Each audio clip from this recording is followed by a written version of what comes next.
Bismillahirrahmanirrahim. Allahumma sholli ala sayyidina Muhammad wa ala ali sayyidina Muhammad. Yang terhormat, yang sama-sama kita hormati, yaitu Pak Kasih Pendidikan dan Penyelidikan, yaitu Pak Bayan sebagai mentor saya. Yang kedua, terima kasih kepada rekan-rekan yang telah hadir dalam acara sosialisasi ini. Langsung saja, adapun yang akan saya sosialisasikan ialah standar operasional prosedur pelaksanaan sanksi administratif penutupan atau seharusnya atau penghentian kegiatan terhadap pelanggaran peraturan daerah dan peraturan kepala daerah. Yang akan saya jelaskan ialah dasar hukum dari SOP tersebut, maksud dan tujuan, sasaran, jenis pelanggaran, syarat yang memberikan sanksi administratif atau penghentian kegiatan, jenis sanksi administratif, prosedur pelaksanaan sanksi administratif, penutupan atau penghentian kegiatan P-nya, tahapan serta evaluasi kegiatan. Selanjutnya dasar hukum. Dasar hukumnya itu adalah yang paling dasar itu Permendagri nomor 54 tahun 2011 tentang Peraturan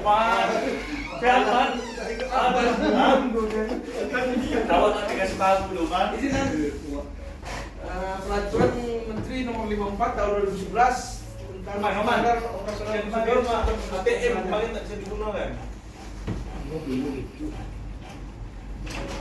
Yang kedua peraturan daerah Wali Kota Dumai tahun nomor 12 tahun 2002 tentang ketertiban umum dan ketertiban masyarakat. Yang ketiga, peraturan Wali Kota nomor 47 tahun 2002 tentang kedudukan susunan organisasi, tugas dan fungsi serta tata kerja satuan polisi pajak.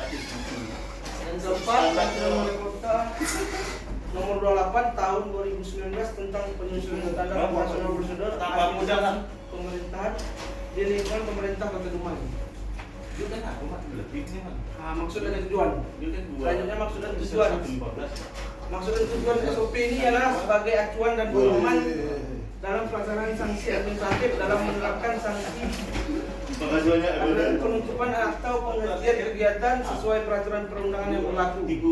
Sedangkan tujuannya adalah melaksanakan tugas sebagai penegak perda, peraturan daerah dan peraturan kepala daerah, menyelenggarakan ketertiban umum, mencerdaskan masyarakat, memulihkan keadaan kembali seperti keadaan semula, memberikan efek jerah terhadap pelanggar peraturan daerah dan peraturan kepala daerah. Yang ketiga, sasarannya ialah kegiatan atau usaha yang melakukan pelanggaran terhadap peraturan daerah dan peraturan kepala daerah. Laporan masyarakat ini tertuang pada Perda 2012 tahun 2002 nomor 4 pasal 4. Ulangi pasal 4 tadi. Ini pasal 4 dan di Perda 12 tahun 2002. Terus sasaran jenis pelanggarannya terhadap peraturan daerah menyimpang terhadap izin atau rekomendasi yang telah dikeluarkan oleh pemerintah daerah, baik sengaja maupun kelalaian atau kealpaan. Ini maksud saya di Perda 12 pasal 4. Kegiatan yang tidak memiliki izin atau rekomendasi pemerintah daerah. Nah, itu bentuk sasaran dan jenis pelanggaran. Terus syarat yang diberikan sanksi ialah berdasarkan pasmalitrik atau penyelidikan pemeriksaan, berdasarkan berita acara pemeriksaan. Ketiga, laporan kejadian. Keempat, pemanggilan terhadap dan menandatangani surat pernyataan, surat teguran 1, 2, 3, laporan masyarakat dan instansi terkait dan atau tertangkap langsung oleh petugas.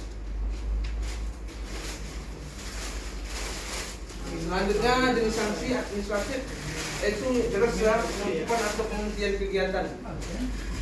Prosedur pelaksanaannya, prosedur atau Tata cara pelaksanaan sanksi administratif penutupan atau penghentian kegiatan harus sesuai dengan peraturan perundangan.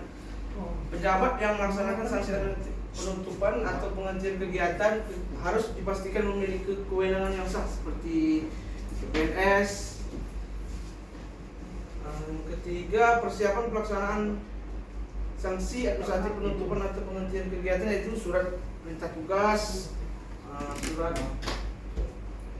berita acara, surat keputusan kepala satuan, stiker dan tanda terima garis Pol PP, stiker atau spanduk penutupan penghentian kegiatan. Itu persiapan yang dalam pelaksanaannya. Nah, ini bentuk SOP yang saya buat, saya rancang sama mentor. Nah, ini alurnya. Dari pertama alur SOP ini berawal dari perintah kasat, terus ke Kabid. Di sini masih proses tanda peta, masih proses ya. Terus baru ke perintahnya ke kasih penyidikan dan penyelidikan atau PPNS. Terus tahap keempat lanjut ke kita membantu kasih untuk menyiapkan SPT, BAP dan surat keputusan kepala peralatan yang dibawa serta administrasi yang akan kita bawa nanti dalam pelaksanaan. Selanjutnya kita udah turun ke lapangan, tinggal proses pemeriksaan BAP. Pemeriksaan BAP yang dilakukan oleh PPNS dan serta penjabat fungsional yang melakukan pemeriksaan. Nah, terus yang ini tanda ini kita bantu Pak Royan melakukan dokumentasi sosialisasikan dan teman-teman semua. Saya akhiri, wabillahi taufiq wal hidayah. Assalamualaikum warahmatullahi wabarakatuh. Waalaikumsalam. Baik, terima kasih kepada saudara Adam, penjelasannya tadi menarik dalam arti kami tertarik untuk bertanya. Mana yang tak tahu kami bertanyalah dengan Adam apa maksud tujuan dalam penulisan ini, sehingga yang lainnya bisa jelas mengerti dan memudahkan kita dalam pelaksanaan. Ada beberapa hal yang menjadi catatan terkait dengan pelaksanaan ini. Izin Pak. Iya. Dalam pelaksanaan ini nanti dicatat ya Adamnya, siapa nanti kawan yang mesti dicatat agar nanti dalam diuji itu tidak terlupakan, tapi hal ini penting. Yang pertama saya melihat satu-satu dulu ya.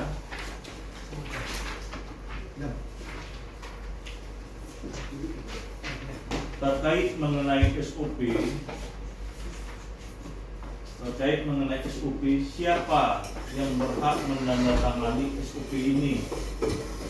Yang menandatangani SOP ini berdasarkan aturan perundang-undangan Kasat Pol PP atau kepala daerah. Itu yang pertama.